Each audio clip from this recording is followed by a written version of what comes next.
Sveiki visi. Norėčiau šiandieną šnektelt apie tą pačią temą, bet ir dar pasidalinti tokią įdomią šiandienos patirtim, kuri pakėlė man labai nuotaiką. Nežinau, dėl ko jinai mane pakėlė, bet gal dėl to, kad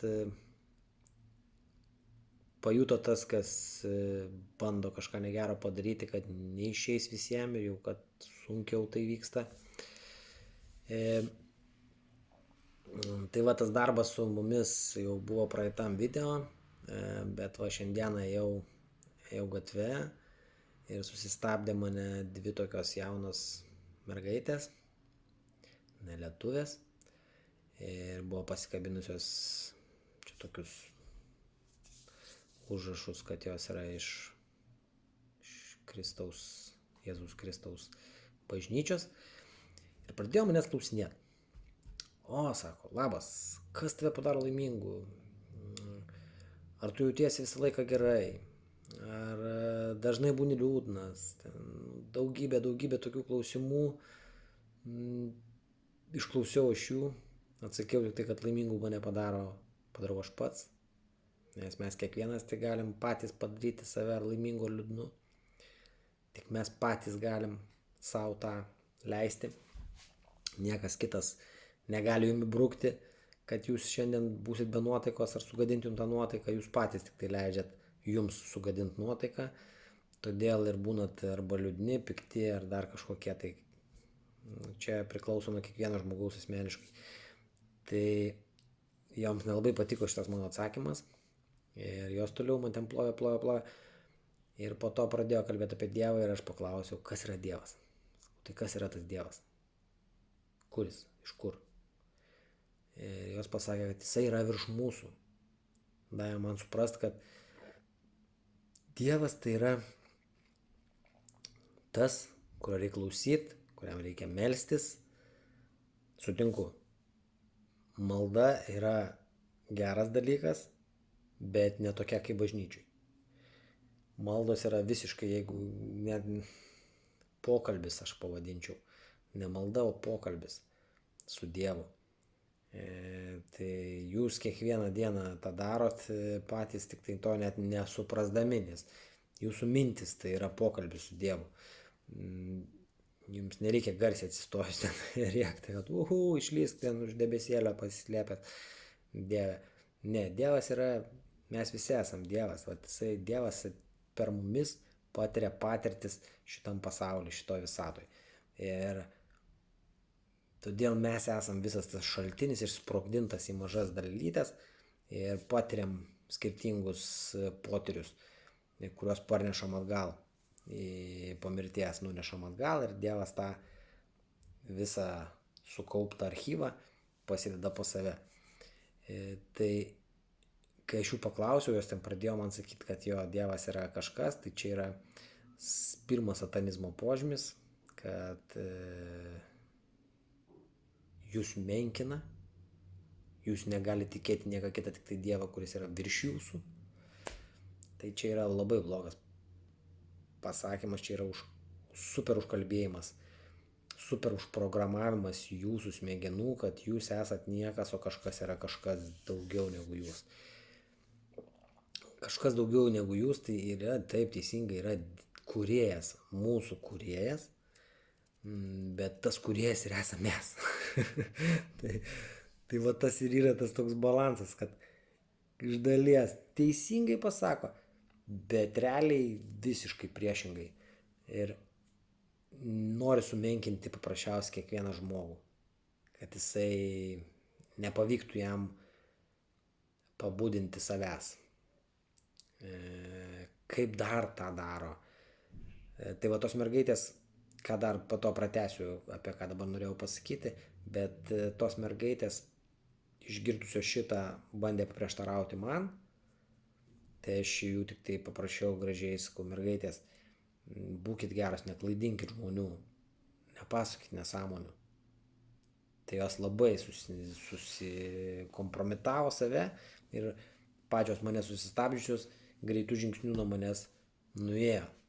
Tai va tas pakėlė man tokią nuotaiką, kad kai pabandė, nepavyko ir pabėgo pačios.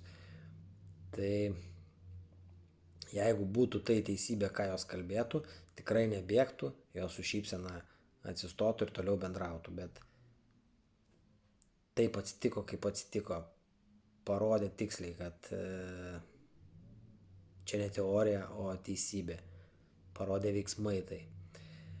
Tai va, ir taipogi, kaip sistema tą patį bando padaryti, nes kaip žinot, mes smegenyse turim tą mūsų konkarežinę liauką, kuri yra antena su mūsų kūrėju. Ir visa tai ir žmonės kodėl miega, kodėl nepabunda, kodėl sunku tai padaryti. Nes mes per maistą, per visas cheminius junginius ir taip toliau, mes užglušinam, užkalkinam savo tą konkarežinę liauką, kur yra kaip antena ir mes nepajuntam to savo realios energijos. Dauguma žmonių nepajunta.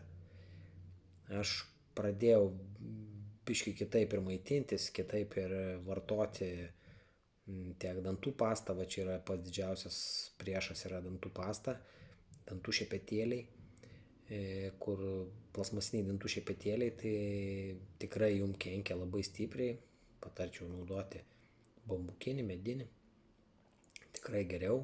Ir aš tą pajutau rezultatą, ne per vieną dieną aišku, bet per metus laiko pajutau. Ir ta plasmasė nusėda jumyse ir jinai tikrai nieko gero organizmui neduoda.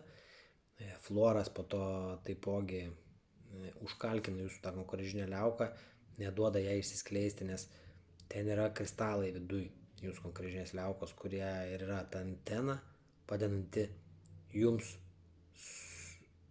atskleisti savo vidinės galės. Jinai vadinama tą konkarežinę liauką dar trečiaja akim, jūsų trečioji akis, kur padeda jums sapnuojant, jūs matot vaizdinius, viskas ateina iš čia, iš tos antenytės. Tai žmonės, kuriem nepavyksta medituoti, sako, nematau nieko, neįsivaizduoju, negaliu svajoti ir taip toliau. Ir dėl to, kad jūs miegat, jūsų ta konkarežinė miega, jūsų ta trečioji akis yra užmigdyta ir jinai negali įsiskleisti, jinai negali duoti tos energijos jums. Ir kai tai vyksta, kai jūs paimat ją ir atgaivinat, jūs pradedat jausti visai kitaip, sapnuoti kitaip, užsimerkus matyti viską. Jums tada ta visata perduoda kitokius ženklus. Tai yra nuostabus patyrimas, aš nežinau, aš niekada negalvojau, kad aš taip kalbėsiu, nes buvau labai skeptiškas visiems šitiems dalykams ir tik tai pajutęs gali tą pasakyti, kad tu neišprotėjai, o iš tikrųjų pajutai per savo patirtį tai, kas yra pats svarbiausias dalykas gyvenime. Tai va, tas nubudimas yra smagus dalykas, bet reikia save mylėti. Save mylint, jūs neleisit savo dėti burną ten Colgate dantų pastos ar dar kažkokia. Be Floro yra tikrai daugybė dantų pastų. Dabar jau gamina ir Ekodentą. Ir kitų internete galite rasti. Yra dar geresnių dalykų, kur apšė visas skylutės uždangsto. Tai naudoja tik tai CŽV, KGB agentai. Bet kadangi jie žino viską, apie ką aš čia kalbu, visas elitas žino, apie ką aš čia kalbu, ir taip dabar jau pusė žmonių žino tikrai, ne pusė gal, bet 10% tai tikrai supranta, ką aš kalbu.